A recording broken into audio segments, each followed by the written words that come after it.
जय श्री महाकाल। जय माता रानी की। आप सभी का माता रानी कल्याण करे और आप सभी को सुखी रखे। बात करते हैं यक्षिणी साधना पर।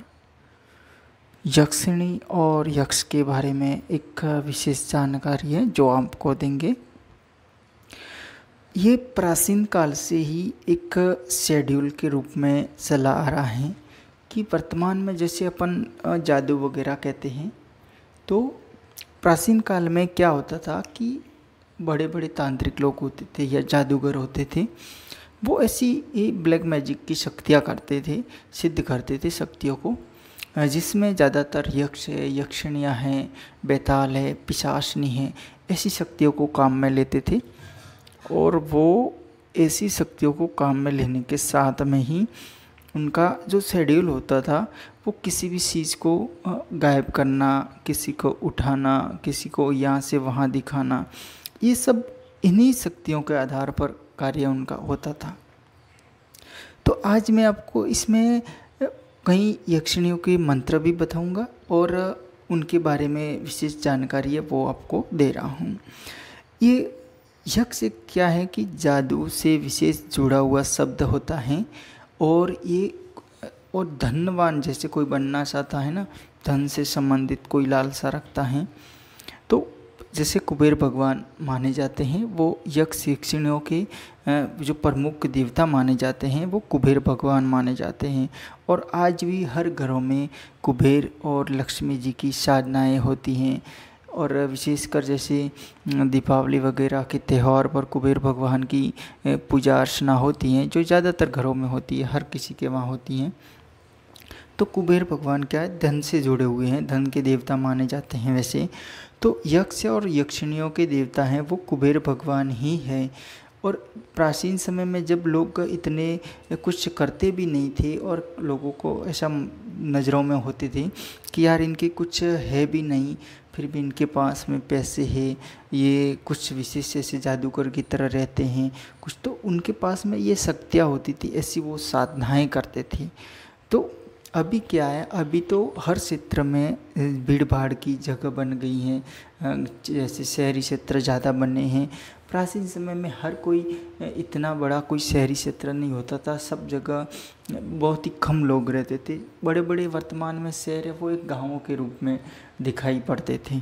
तो उस समय में क्या होता था कि उनके पास में वो जगह अवेलेबल हो जाती थी जहाँ पे उनको साधनाएँ करनी है। जैसे आसपास की नदियाँ हैं, आसपास के जंगल है।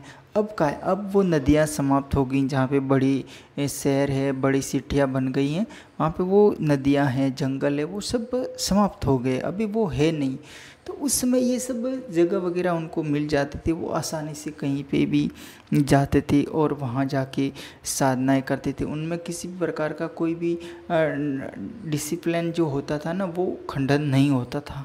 बिल्कुल ही सही शेड्यूल से वो साधनाएँ करते थे और वो शक्तियों से जुड़ते थे। वर्तमान में ऐसा संभव होना बहुत मुश्किल होता है। अभी वर्तमान में होता है कि अगर कोई शहरी क्षेत्र का इंसान है, अगर वो ऐसी साधनाएँ करना चाहता है तो उनके लिए नामुमकिन के बराबर होता है। अगर वो करना ही चाहता है तो फिर उसके लिए ये होता है कि उन्हें कुछ महीनों के लिए, कुछ दिनों के लिए अपना वो क्षेत्र होता है, निवास स्थान, वो छोड़ के अन्य जगहों में जाना उचित होता है।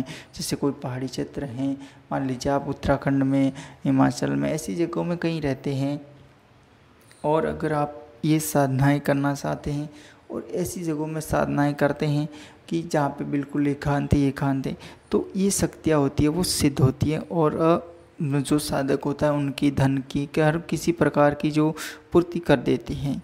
ये एक विशेष साधनाएँ होती हैं। यक्ष और यक्षिणी हर कोई मानता है यार, हर कोई बनाता है, वीडियो बनाता है कि ये साधनाएँ हैं, घर में हो जाएगी, एक दिन में हो जाएगी, एक दिन में 10 मिनट में मंत्र जप करो हो जाएगी। ये एक कोई मामूली खेल नहीं है, ये साधना है, बहुत बड़ी साधनाएँ होती हैं और ऐसी शक्तियों को किसी को मामूली मानना भी नहीं चाहिए। ये शक्तियाँ भी बहुत बड़ी होती हैं। अगर किसी साधक के पास में ये शक्तियाँ होती हैं तो वो साधक कुछ भी कर सकता है या उसके वश में वो शक्ति है वो बिल्कुल होनी चाहिए। ऐसा नहीं कि केवल साधक है, उसने कुछ समय साधना की और छोड़ दिए तो वो उससे कुछ लाभ होने वाला नहीं होता है। जब तक इसका प्रत्यक्षीकरण है, जब तक इसका वार्तालाप होता है शक्ति से, वो नहीं होता है, तब तक इनकी शक्तियों के साथ में अपनी भेंट नहीं होती, तब तक वो कुछ भी हासिल करने में असमर्थ रहता है। इस बात को समझना चाहिए। अब कुछ यक्षिणियाँ हैं, उनके आपको मंत्र भी बता देते हैं इसमें।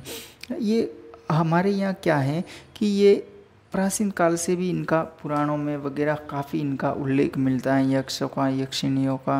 विशेषकर दक्षिण भारत में इनके केरल के वहाँ बहुत ही यक्षिणियों का उल्लेख मिलता है कि ये होती है। वहाँ पे ऐसी कहानी है, मनगढ़ंत है या जो भी है, कि ये होती है संभोग के बाद में किसी इंसान को मार के फेंक देती है, वो कर देती है, वो कर देती है। लेकिन ये शक्तियाँ हैं, इसको सिद्ध करने वाला भी तो इंसान चाहिए। ऐसे थोड़ी है कि हर किसी को कहीं भी मिल जाएगी या इसी के प्यासी कोई शक्ति बैठी है जो आपको जाते ही पकड़ लेगी, ऐसा नहीं है, बिल्कुल भी ऐसा नहीं है।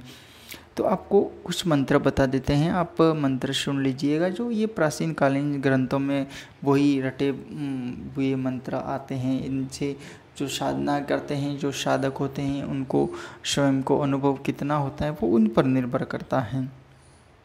यहाँ पे जैसे मनोहारिणी यक्षिणी हैं तो उनका मंत्र सामान्य सा हर कहीं पे लिखा हुआ होता है, ओम हरिमागश मनोहरि स्वाहा, ओम हरिमागश मनोहरि स्वाहा। लेकिन एक बात को इससे ये भी आपको समझना है कि जैसे ये मंत्र यक्षिणी के रूप में दिया है तो इस मंत्र में कोई यक्ष या यक्षिणी ऐसा कुछ लिखा हुआ नहीं है। ये मंत्र आप किसी योगिनी के बारे में भी पढ़ेंगे तो वहाँ पे भी आपको योगिनी का, मनोहारी योगिनी का भी यही मंत्र आपको मिलेगा ज़्यादातर देखने में ग्रंथों में, या कहीं भी कोई शेड्यूल है, कोई बुक्स वगैरह हैं उसमें आप देख लीजिएगा। और भी मंत्र इसमें दे रखे जैसे कामेश्वरी के दिए हुए तो ओम हरिम आगश आगश कामेश्वरी स्वाहा। इसके अलावा और भी मंत्र है जैसे नटी या यक्षिणी है, नटी योगिनी है तो उनका मंत्र भी यही है, ओम हरिम आगश आगश नटी स्वाहा। इस प्रकार से काफ़ी मंत्र है जो रोज़ाना हर कोई पढ़ता रहता है। लेकिन इनकी मंत्रों की जो विधानता है होती है ना, वो बड़ी गहराई की होती हैं। हर कोई ऐसे, अगर हर किसी को मंत्र मिलने से कोई भी शक्ति है वो सिद्ध नहीं होगी। इस बात को आपको ध्यान में रखना है। अगर आप ऐसी शक्तियों को सिद्ध करना चाहते हैं तो उनके लिए आपको एक शेड्यूल बनाना पड़ता है, पारिवारिक सदस्यों से कुछ समय के लिए दूर रहना पड़ता है, स्थान विशेष को एक बनाना पड़ता है जहाँ पे आप शेड्यूल की रोज़ाना साधनाएँ करते हैं वगैरह। तो आपको ऐसा स्थान भी अच्छा एक ढूंढ के करना पड़ता है जो काफ़ी मतलब लोगों की बस्ती से काफ़ी दूर हो, काफ़ी वीरान जगह पर हो, जहाँ पे जंगली क्षेत्र ज़्यादातर हो, तो ऐसी जगहों में ये होती है। अब कोई कहते हैं कि ये शमशानी साधनाओं में करते हैं तो क्या होता है, तो इनका ये होता है कि अगर आप ये शमशानी साधनाओं में शमशान की जगहों में जाके करते हैं तो इन शक्तियों का, यक्ष और यक्षिणियों की शक्तियों का, योगिनियों की शक्तियों का शमशान से इतना नाता नहीं है, बिल्कुल ही। मतलब आप सोच लीजिए कि शमशान से जो है वो नाता इतना नहीं है। शमशान से केवल जैसे ज़्यादातर होता है चुड़ैल, पिशाचनी हैं, ये होते हैं ना पिशाच वगैरह, तो जिन्न वगैरह, तो उनका होता है शमशान से ज़्यादा नाता। लेकिन इनका बिल्कुल कम होता है। इनका ज़्यादातर जंगली एकांत खूबसूरत जगह, ऐसी जगहों में ये रहते हैं जहाँ पे बड़े बड़े वृक्ष वगैरह होते हैं, पहाड़ी क्षेत्र होते हैं जहाँ पे नदियों में पानी वगैरह चलता है, ऐसी जगहों में इनका वास होता है। इस बात को आपको समझना है।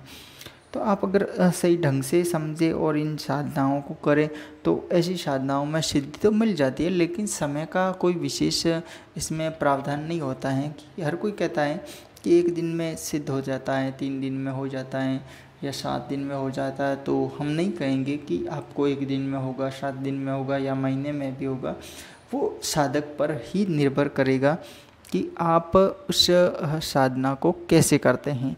अगर आपको करने के लिए ये सब भी व्यवस्थाएं होती है, आप और जहाँ पे ये शक्तियाँ रहती है ऐसी जगहों में जाके अगर करते हैं तो हाँ, हो सकता है कि आपको जल्दी सिद्ध हो जाए या प्रथम दिन ही आपको कुछ विशेष अनुभव हो जाए या शक्ति से भेंट हो जाए, ये हो सकता है। लेकिन जहाँ पे ऐसी शक्तियों का निवास होना चाहिए।